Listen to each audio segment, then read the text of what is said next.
Hey Roosters, and welcome back to another video. In today's video we're going to be opening up the Red Godzilla starter deck for the Godzilla card game. Yesterday, maybe yesterday for you, it depends on when I upload this video. In the last video, when I uploaded the blue box, I talked about how we've been waiting a long time to get these cards in our hands, and finally we do. This is the Godzilla -1 starter deck. So we're going to crack this bad boy open, see what's inside, show you guys what's inside, and hopefully in the next video I upload, we're going to play those two decks against each other, blue versus red, and finally show you guys how to play this game, or how this game plays in action. Because if you don't know, I also uploaded a how to play video for this game that you can go watch if you're really interested in learning how to play. That being said, let's hop into the unboxing.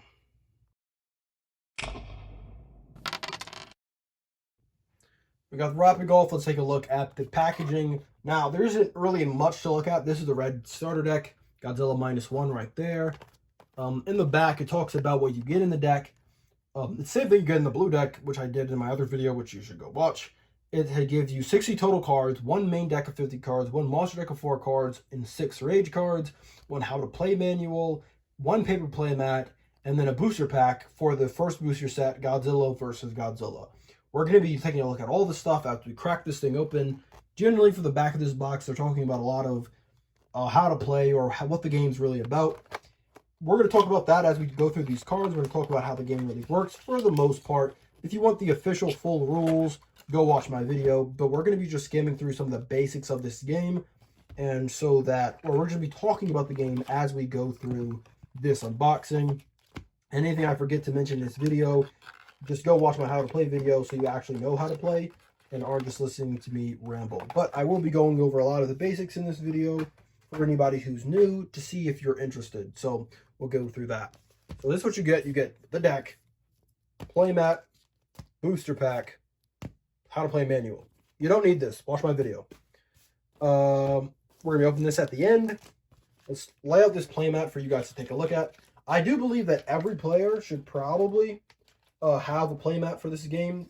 I've seen people who use like cards to express the areas and the zones, which is like, it works. But I mean, for like tournaments and stuff, I'm sure everybody's going to come with their own playmats. And I think it's going to be really cool to see what people come up with, because Godzilla has some, it has the potential for really cool art and really cool scenery and like a whole spread of like him destroying the city or just a big picture of the G-Man or something like that.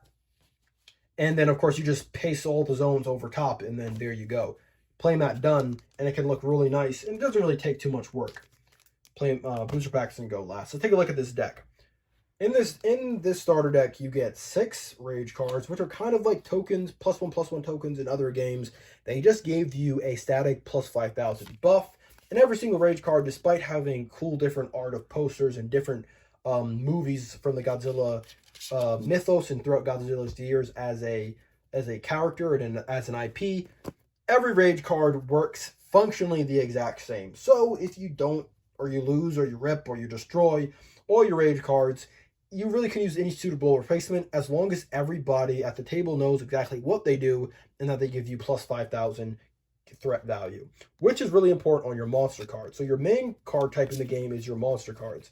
In the starter deck, you get 4 that are foil. Those are going to go into your monster deck. And you gain some also other monster cards in your main deck. You can play monster cards in your main deck. And as you can see here, you can play up to, like, there we get 3 copies, or actually 4 copies of this one guy. You play monster cards in your main deck. That's something I've heard people being a little bit confused about. You play monster cards in your main deck, but you also get a 4-card monster deck that you build separate from your main deck. That is essentially like your ride line in Vanguard, essentially. It's just guaranteed evolutions. So, level 1, Godzilla 2023. He has 6,000 threat value. There's an exact same version of this, but blue, for the blue deck. Then we have Godzilla 2023, again, because it's Godzilla -1. It's all Godzilla 2023, which is the year that he comes out in. I really wish that they would have come up with subtitles for each of these cards instead of just saying their name in the year they came out in, but that's fine. This is your rank 2 monster card. You evolve into this guy after this guy gets countered. He has 8,000 combat power or threat value. And he says, when invading, search your deck for up to one rank 3 card named Godzilla 2023 with Burst, and reveal it and add it to your hand, then shuffle your deck. And if you evade twice, you trigger this effect twice. So if you discard a card with 2 footprint values and move twice, you then will trigger this effect twice. Every card in the game, other than rage cards because they don't go in your deck, every card that can go in your deck has a footprint value here that when you discard from your hand allows you to move spaces. During your main phase, you can choose to take this action once every main phase. Discard a card from your hand and move spaces, your monster spaces, equal to the footprint value on your monster card. Or on the discard you discarded, not your monster card, sorry. And some cards have 2 footprint value, which means that when you discard them, you get to move 2 spaces. So if you do that, you trigger this effect twice. Then we have our level 3 Godzilla card, 2023. He has a 23,000 combat threat value. And he says, if this card is 2 or more rage, then he gains plus 5,000 threat. So every rage card gives you 5,000. If he has 2 or more, he gets up to, well, if he were to have 2, for example, he'd get plus 15,000. But generally, you just get plus 5,000. I don't know why I was trying to make that sound different than it actually was, more complicated than it actually was. Our level 4 monster card is, of course, Godzilla 2023. He says, when you're invading, if this card has 2 or more rage cards, discard cards.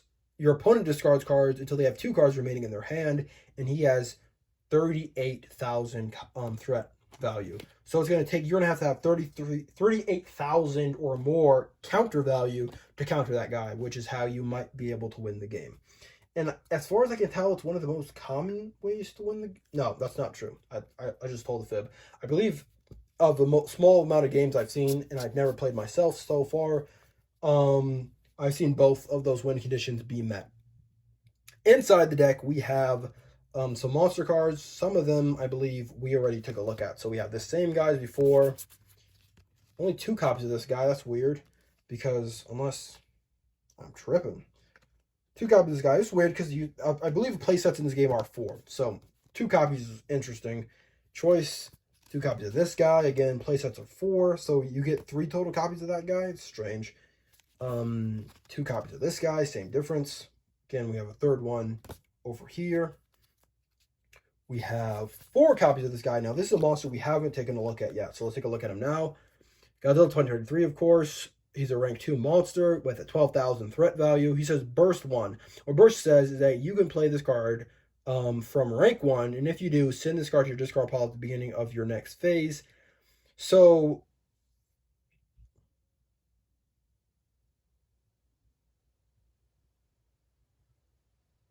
I understand. Sorry. Okay, I caught on. A bit slow of me.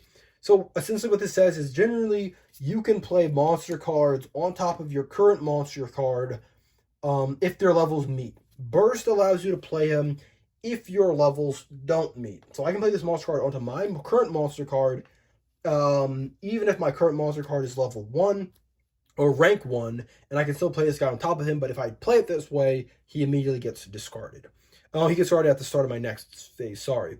Enter, your opponent discards cards until they have 4 cards remaining in their hand. A little bit of a disrupt effect for you.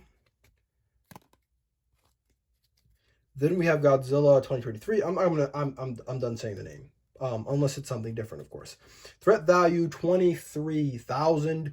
Burst 2, which essentially means that if you're rank 2, if your first rank died and now your first monster died, now you're rank 2, you can play this guy. Of course, discard him at the beginning of your next turn. Enter, destroy one of your opponent's rank 4 or lower battle cards. Then we finally have Godzilla. Then we finally have another Godzilla card. 38,000 power, double footprint. Burst 3, same difference, same deal. Enter, destroy all your opponent's battle cards in the same column as this card. The way columns work is that whatever the battle card that is directly across from your whatever card is mentioned in column, directly across. So if your opponent had a battle card in their, if for example your opponent had a battle card in their 8th area, and you were in your 3rd area, you destroy this battle card.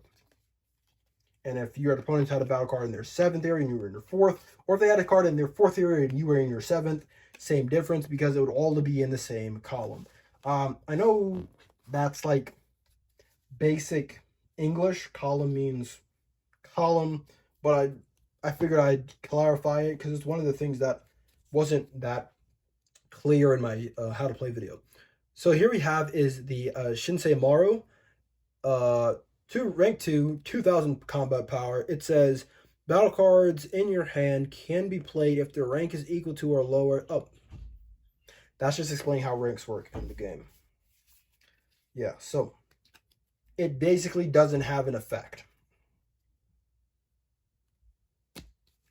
Yeah, so battle cards, well, I might as well say it anyway. Battle cards can be played if their rank is equal to or lower than the area your opponent's monster is in. So if your opponent's in Monster 8, you can play rank 8 battle cards or lower. If your opponent's monster is in Area 3, you can play rank 3 monsters or lower. Remember, your opponent's monster, not your monster, which will take place, like that type of effect will exist on different cards. We have Reinforcements, a rank 4 battle card with 2000 combat counter power. It says Awakening 4. This card gains plus 3000 counter power. So Awakening means where your monster is. So if your monster is in Area 4 or further, Awakening effects take place. So for example, well, there's no example needed. That's how that works. How battle cards work essentially is that after you play them, like I explained earlier, you can play them in any area you want, and then they stay there until usually they're gotten rid of by you or your opponent. Then every turn you can count up all your counter power on all your battle cards. If it meets or exceeds your opponent's current monster card's threat value, remember to take into account any rage cards they might have. Then you are able to counter your opponent's monster, and they evolve to the next form. You kill all their forms, you win the game. Generally, if you get countered, you do not go backwards unless you're in space 8, 7, or 6. If you counter from there, you go downwards. So counter from 7, you go to 4, 6, 5, 8, 3. And that's really all there is to countering. You don't have to tap your battle cards. You don't have to pay any costs. And if you fail to counter your opponent's monster, nothing bad happens. The only thing that matters is you just check to see if your counter power is higher than your opponent's monster's threat value. Here we go. We have City of Tokyo. This is a battle card. It has 0 counter power, so interesting. It might have a really interesting effect. It's a rank 6 battle card. It says if your monster card has 2 or more rage, your other battle card in Zone 8 gains plus 5,000 power. So this is interesting. Now it says other battle cards. So if this is in Zone 8, I believe it does not gain that plus 5,000 power. Then it says Awakening 6. Your other battle cards in Zone 8 gain plus 5,000 counter power. So if this guy's in, say, Zone 7, you have a monster in, if this guy's in any zone, really, and your monster is in Zone 6 or higher, then your other card in Zone 8 gains plus, quick math, 10,000 combat power. Very interesting card. Oh, let's move from there. The glares hitting it crazy. Let's take a look at the next guy. We have Godzilla 123. 5,000 rank 5, 3,000 combat power. Enter. If your monster card has 2 or more rage, reduce your opponent's rage by 1. When this card is destroyed, place this card in the bottom of your deck instead of going to the old discard pile there.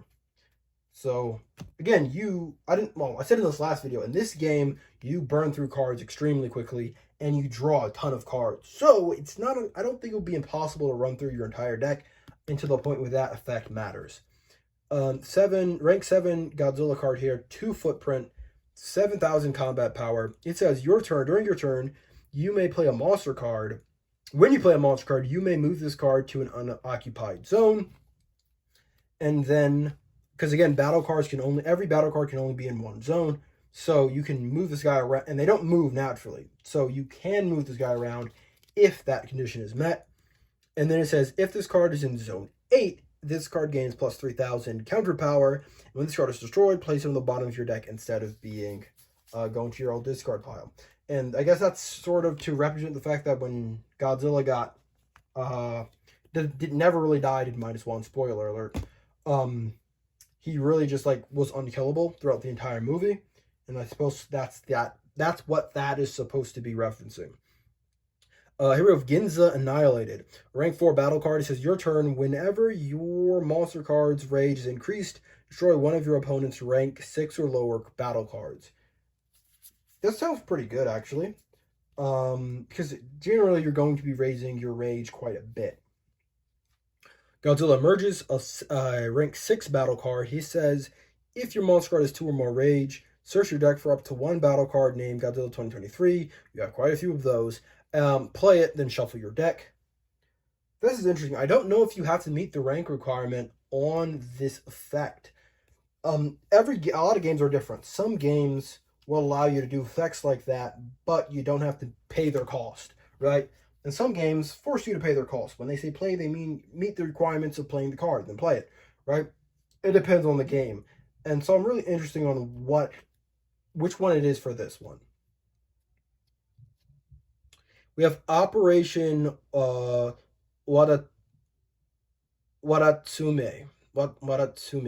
Forget it, I can't. Rank 7 card. Your opponent discards cards until they have 2 cards remaining in their hand. I'm sure I could figure that out if I just took some time to search it up. Waratsumi. That sounds almost correct. Again, drawing is really prevalent in this game. So discarding cards from your opponent's hand, it's not the greatest, but it's not terrible either, in the sense that if your opponent has, because the thing about this game is there's no, how do I put this?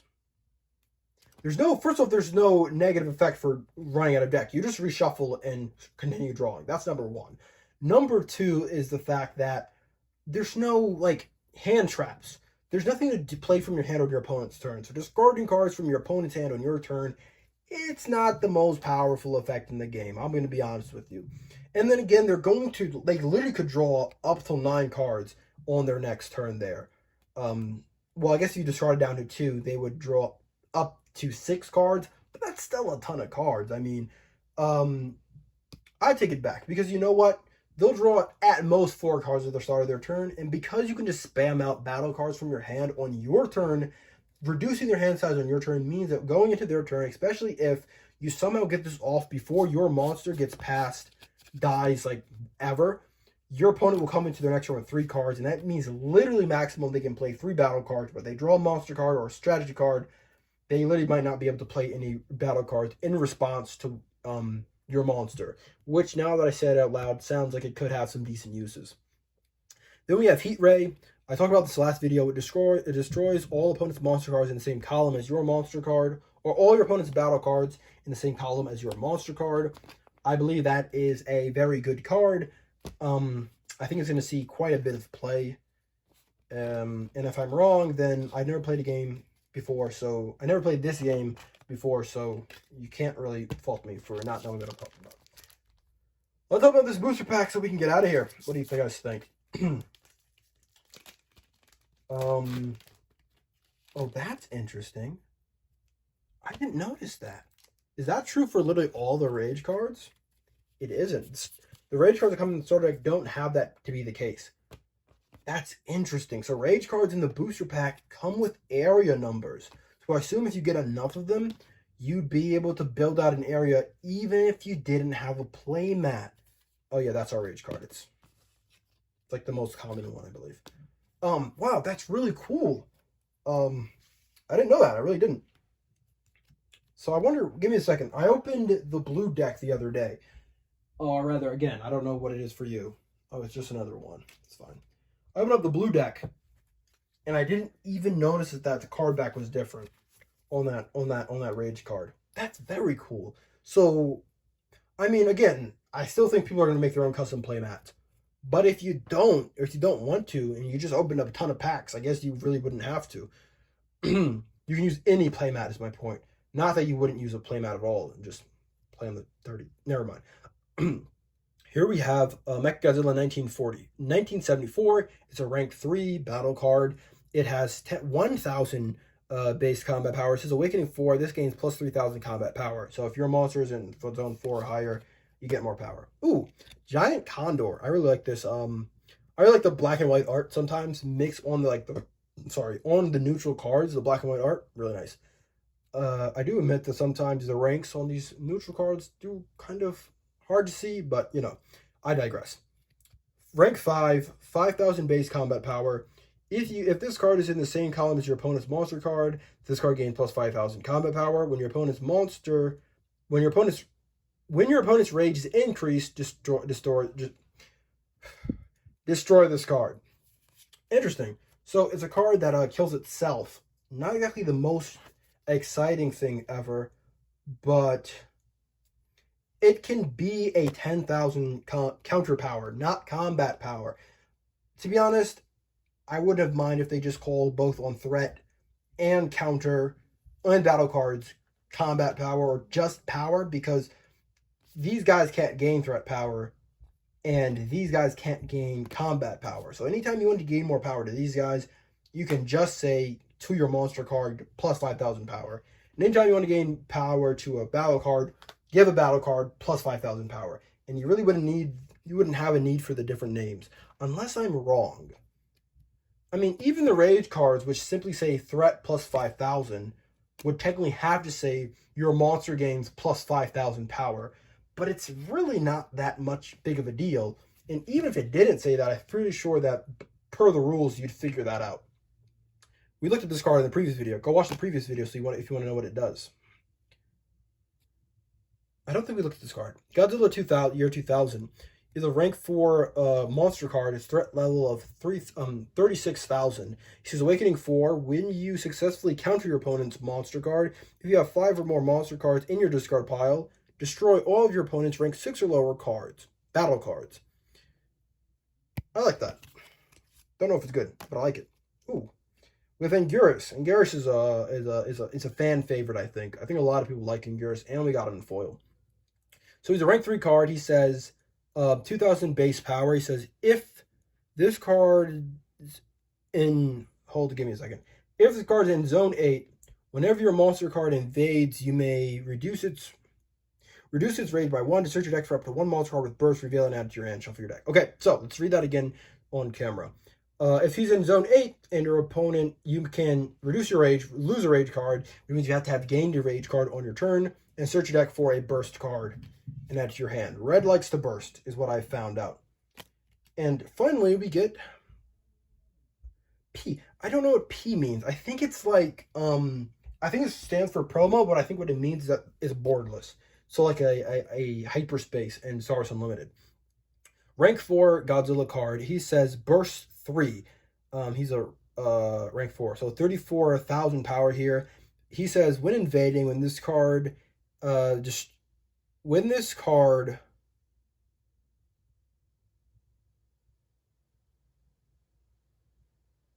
okay, so the wording is really weird on this card. So like it's not doing English very well. Sorry. When this card destroy your battle cards, when this card destroys, but I get that they're using the symbol for destroy, so I can't really blame them for not just adding an S at the end there.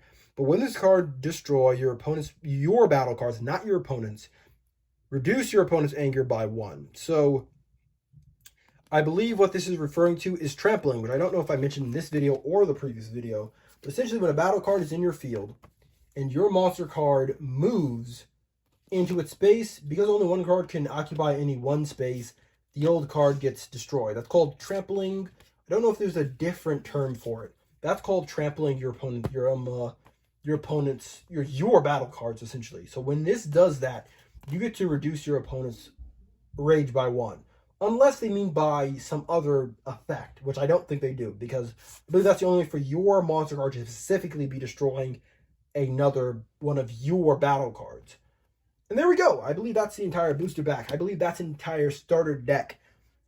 Go out there, pick up a starter deck. If you don't have any friends, pick up 2. Play against yourself if you must. Grab a booster box if you really like the game. Try it out. I think it's really interesting. I haven't been able to play it yet, but it seems really cool. And I think there's a lot, I do mean a lot, of space where it can go in the future. Stay tuned. In the next video, we're going to do a gameplay video, show off how this game actually works, and not in concept, in practice, so you guys can see how the game actually functions. And hopefully we're going to open up a booster box later down the line as well. So stay tuned for that as well. All that being said, I'm excited to finally get my hands on some Godzilla cards. Been waiting quite a bit for them to come in the mail, and even longer for them to actually be officially released. So we finally got there, and I'm excited to see how far this game can last, because I do think there is a lot of interesting stuff here. At the same time, I'm not sure that there's a lot of hype around the game. So let's hope we can drum some up and get people excited about playing Godzilla.